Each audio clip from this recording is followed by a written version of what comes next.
Initially, I actually went to university down a traditional route, but found that personally the subjects I was studying lacked context. I wanted to be able to relate what I was learning to studies I've completed outside of work to date, which relate to my long-term passion of a high-performance zero-emission engine. And I thought I could achieve this best by working immediately in the advanced manufacturing sector.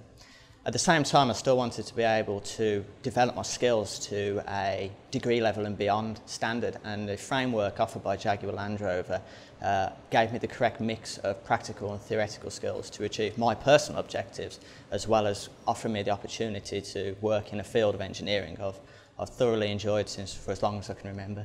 My greatest achievement is when I was given primary responsibility for the running of this laboratory.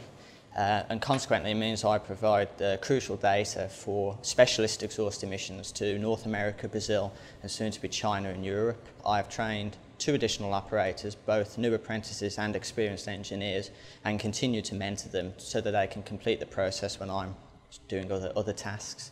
I've saved £120,000 whilst in this role, 90,000 through capital expenditure reduction and the other 30,000 through process and efficiency improvements and through integration of inventions which I've created. In 5 years I would definitely want to be a fully qualified professional engineer, continuing to build on my internal and external contacts which I've already begun to develop within my scheme.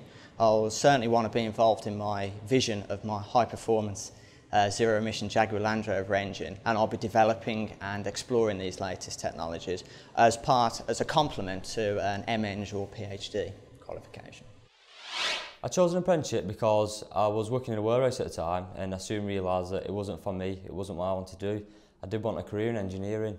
I then did some research and found out that the best way for me to progress through a company and develop my skills was through an apprenticeship. Up to date, I become a lookout, a control of site safety, a level crossing attendant, a protection controller and a crane controller. The apprenticeship, it also allows you to brush up on your maths and English skills, which I do think is really important, especially when working on the railway, as it is a safety critical industry. My best achievement would be achieving my level 2 apprenticeship and progressing on to my level 3 apprenticeship, which then opened the opportunity for me to become a controller of site safety, and that was meant I was being a team leader then. Out on site, almost straight away I was getting really positive feedback from the clients, saying that we'd exceeded their expectations, not only by getting the job done safely, but to a really high standard and on time. I feel he should win the award because of his sheer determination to overcome the deficiencies that he had, the confidence that he's built. He's now working in an environment with people that have been in the industry for 20 to 25 years, who he commands respect from, and also has a lot more qualifications now, and that in its own right, I think he should win the competition. My former teacher told me about apprenticeships.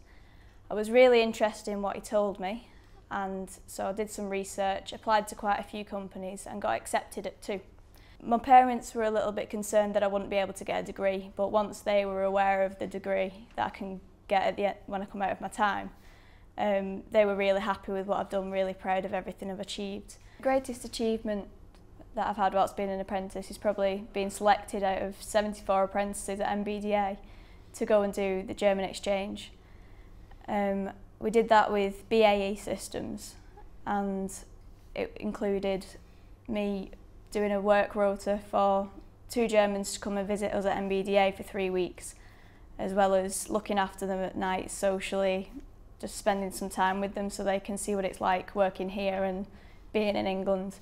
Then we went over there for 3 weeks and they did the same for us really. I got to work on the Eurofighter Typhoon, and I even got to go and look in the cockpit of one. It was really, really good. In the future I hope to have completed 2 HND levels, both mechanical and electrical, and I hope to have done a degree as well so that I can be a chartered engineering. I'd really like to get quite far within the company.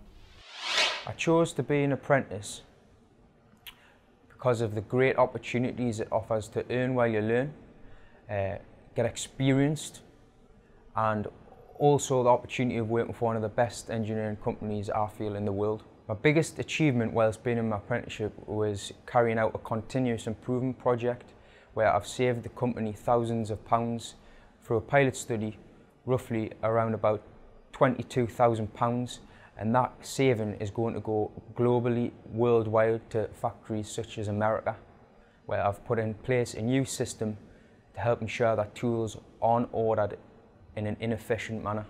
I've got great ambitions in engineering. I aspire to encourage other people to take a similar route, and also I aspire to be a manager in years to come, carry on my progression academically through my foundation degree, of which I hope to finish, and go on to better things. I've been involved in numerous activities throughout my apprenticeship. I've achieved a lower level continuous improvement, which is named a yellow belt. The recent continuous improvement which I achieved with the tooling was a green belt standard, so it's a progression there. I'm also a fire marshal on site. I paid outside of work to receive a first aid qualification, so I am a first aider, and I'm also part of the gym committee to help promote a healthy workforce. And I also, outside of work, learn Spanish because I aspire to travel with Rolls-Royce.